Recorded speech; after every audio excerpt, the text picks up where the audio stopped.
Сайн байна уу?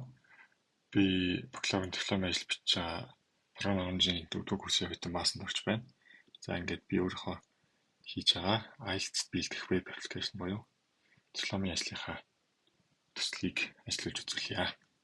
За тэгэхээр манай энэ сайт маань веб аппликейшн болохоор хичээлээс болон дадлага их хэсэг гэсэн ерөнхийдөө үндсэн 2 хэсгээс бүрдэж байгаа. За энэ дээр бол хичээлүүдийн мэдээллүүдийг database дээрээ за энэ дээр lesson гэдэг хэсэгт бол хадгалж өгсөн. За эндээс бол endpoint гаргаад дуудаж байгаа. За тэгээд хичээл болгон дотроо давхар юм тесттэй байгаа. За тэгээд тестийн 75% дэш юм уу? За 4 асуултаас 3 асуултанд зөв хариулж ийж энэ хичээлийг үзсэн тооцож байгаа. За тэгээд дараа нь админы дашборд, хэрэглэгчийн өөрийнх нь дашборд дээр өөрийнхөө үзсэн хичээлийг хянах тэн дээр ямар тестийг хэд хэдэн хувьтай давсан зэрэг мэдээлэлүүд харахад бол илүү тохиромжтой. За одоо эхлээд энэ хаягаар хэрэглэгчээр нэвтэрч оръё. За тэгээд саяны энэ foundation гэдэг хичээл нь үндгүү хичээл. За core хичээлийг бол заавал төлбөр төлсөн хэрэглэгчд үзэх байгаа. За энэ хичээл рүү орохоор за энд бол хэрэглэгчийн session баталгаажж байна. За энэ бас энэ имэйлтэй хэрэглэгч хөтөлөө гэдэг. За энэ дээр бол нэг тестийг бүгэлж үзье.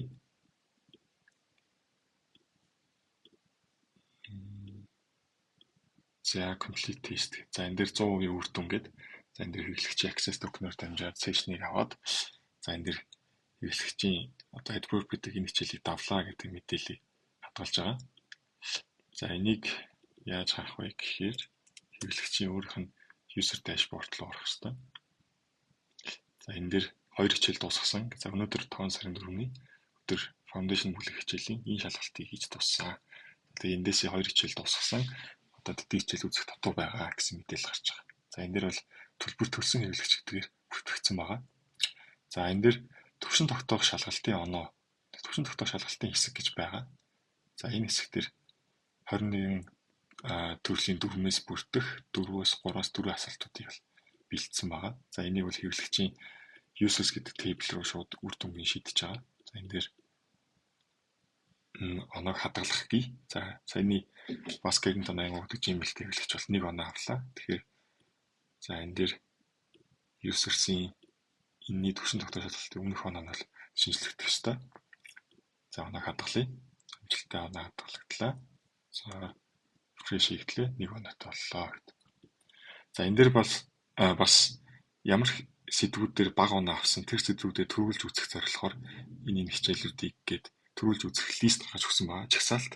Тэр ерөнхийдөө энэ simple tense гэдэг хичээл дээр энэ дундаас хамгийн өндөр оноо авсан учраас энийг хамгийн сүүлд үзэж болно. За бага оноо авсан хичээлүүдээ төрүүлж үзэх хэрэгцээтэй гэдэг мэдээлэл гарч байгаа.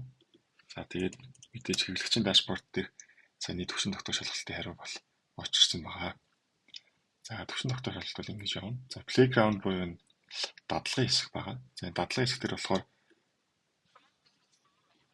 за энэ аудио MP3 хуулж авсан. За энийг storage үүсгээд за listening материалын endpoint гаргаж хадгалсан. За эндээс бол аудиогоо дуудаад тэрнээр орсон асуултуудыг оруулаад эндээс асуулт хариулт аудиогоо сонсох хэсэгтээ бэлдэх боломжтой.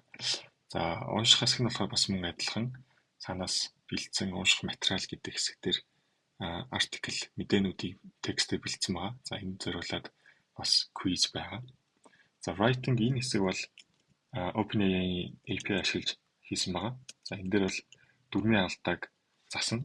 За тэгээд үгийн сайжруулалтыг бас хэлж өгдөг байгаа. За энэ дээр жишээ нь бол IR гэдгийг бол засах хэрэгтэй. За энэ дээр бол засч байна. За тэгээд good гэдэг үгийг арай өөр үгээр илүү өндөр түвшний өгнүүдээр ингэж бичиж болно. За bad гэдэг өгнүүдийг ингэж бичиж болно гэдгийг бас санал болгож байгаа. За энэ хэсгийг болохоор vocabulary хэсгээс бол авч байгаа. Эндээсээ дуудаж байгаа гэсэн үг. За speaking хэсэг маань нөгөө давхар аудио хийж байгаа учраас рекорд хийж байгаа болохоор давхар рекорд хийж болохгүй байсан. За түүнээс биш. Хэрвээ тайлан дээр харах юм бол тайланы дүгнэлтээс хэлэх юм бол хэрэглэгчийн хүлээж авсан мэдээ юу ярьсан аудиог сонсоод за тэгээд тэн дээрээсээ хэрэглэгчийн олон дахин давтагдсан үгнүүдийг бас хэлж өгч байгаа. За энэ дээр харагдчихна. За энэ өгнүүдийг transcribe хийгээд энийг бол текстээр харуулж байгаа. За тэгээд actually гэдэг үг энийг удаа хэлсэн юм шүү. 2 удаа. За тэгээд нэг амны завсар зэрэг өгнүүдийг бол шүүж чадах байгаа. Энэ дээр болохоор OpenAI-ийн Whisper гэдэг түүлийг хувилбарын моделийг нь ашигласан байгаа. За одоо сая хэрэглэгчийн дашборд руу орсон бол одоо админы дашборд руу орж үзье. За энэ дээр бол админ бүх хэрэглэгчдийг хянах байгаа. За энэ дээр хэрэглэгчдийн мэдээлэл, хаяг, төвшин тогтоох оноо, за төлбөр төлсөн, төлбөр төлөөгүй. За одоо бидний лог хийгээд орсон байгаа хэрэглэгч бол энэ хэрэглэгч байгаа. За энэ бол төлбөр төлсөн гэдэг хэрэглэгч байгаа. За хэрэглэгчдийн мэдээллийг эндээс засах байгаа. За тэгэхээс өмнө эхлээд нөгөө нэг өмнөд өрчлөлтсөн төлбөргүй үнэгүй хичээл, төлбөртэй хичээлийг болохоор Next.js-ийн role based access control гэдэг одоо хэрэглэгчийн ролын түвшнээр нь ялгаж middleware дээр нэмэлт функц бичиж өгснөөр хэрэглэгч одоо энэ router-ыг хааж өгсөн байгаа. За одоо бол Baska гэдэг хэрэглэгч маань болохоор төлбөр төлсөн team гэдэг статустай байгаа учраас энэ бүлэг хэсэг бол асуудалгүй шууд амжиж байгаа. За одоо саяны админы хэсгээс Baska гэдэг хэрэглэгчийн мэдээллийг төлбөр төлсөн гэдэг мэдээллийг үгүй болгох зарсан. За энэ бол бас post REST API ажиллаж байгаа. За user-ийн мэдээлэл дээр бас шууд real time ажиллаж байгаа. За энэ refresh хийх юм бол уусаа болцсон байна. False гэдэг. За тэгэнгүүт хэрвээ энэ одоо төлбөр төлөөгүй гэдэг мэдээлэлтэй байгаа учраас саяны энэ core хичээл рүү бол орох боломжгүй байгаа. За ингээд одоо ингээд блок хийгдсэн байгаа. За тэгэхээр админаас бол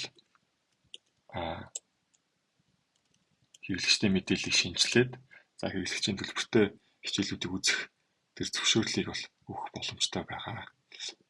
За энэ нийт мэдээлэлүүд харуулж байна. За энэ дээр засах мэдээлэлүүд харагдаж байна. За нэмээд Discord сервертэй байгаа манай аппликейшн. За энэ дээр болохоор юу болж байгаа юм бэ гэхээр ийм хоёр төрлийн бот ажиллаж байгаа. За тэгэхээр одоо манай ботнууд бол энд команд өгөөд Node.js-тэй ажиллаж байгаа. За энэ яадаг ботнууд вэ гэх юм бол за энэ слашуудыг гаргаж ирээд за энэ vocabulary гэдэг ботыг ажиллуулах юм бол за одоо энэ dictionary API гэдэг үнэгүй API дээр байгаа үгсийн сангаас үнэгүй vocabulary-ийг дуудаад рандомаар гаргаж ирж байгаа. За ингэснээр хэрэглэгчид бас энэ Discord group дээр шинэ үгнүүдээ өөрсдөө цээжлэх бие биенээ шалгахад бас хэрэгтэй болов гэж хийсэн. За дахиад нэг өөр функц байгаа нь find partner гэдэг. За энэ дээр болохоор ер нь бол санаа бол юу юм бэ гэхээр аялцсан шалгалтыг бэлтгэхдээ хамтаараа бэлтэх хүн хайж байгаа бол хамтрагч хайж байгаа бол өөрийнхөө мэдээллийг оруулаад за тэр өдөр ажиллаж болно. За энэ өдөр хийж болно.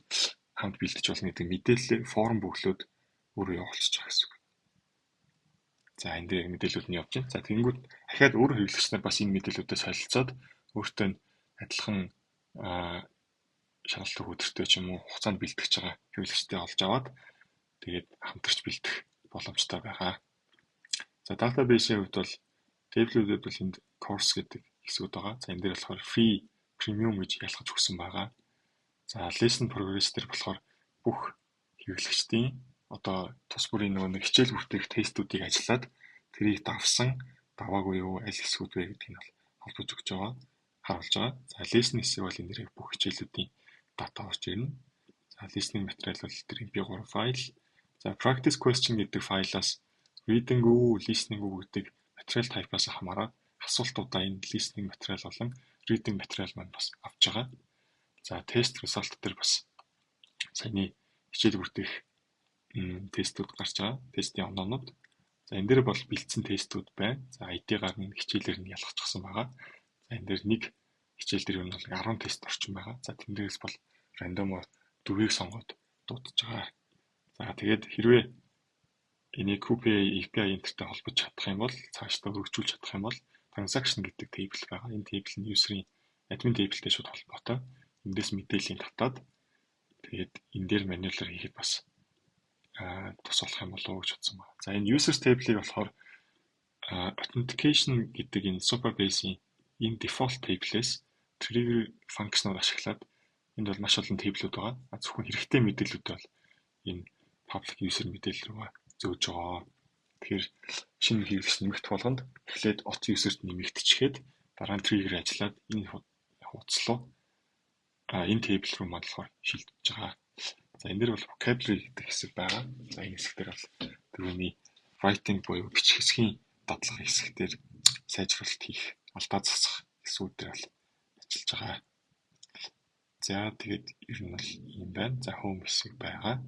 Энэ дээрээс бол шилжилтүүд байгаа. За бүх хичээлүүд байгаа. Төвшин тогтоох шалгалт. За playground хэсэг. За энэ хэсгүүд байна. За анхаарал тавьсанд баярлалаа.